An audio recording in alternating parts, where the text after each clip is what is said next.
3ថ្ងៃរំលឹងកាល3ថ្ងៃដឹងទេប្រថ្លៃពេលមកមិននៅអ្នកស្រងពូយើងឯងង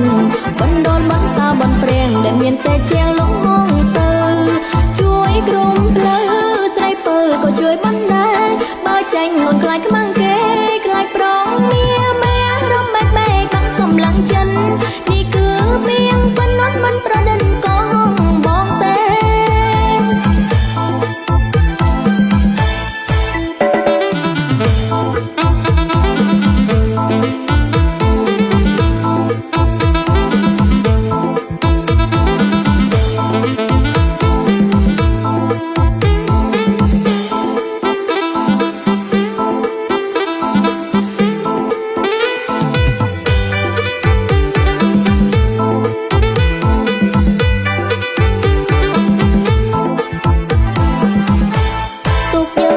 វិញហើយទុកយើងវិលមកវិញហើយបងប្អូនអើយច្រៀងរំមក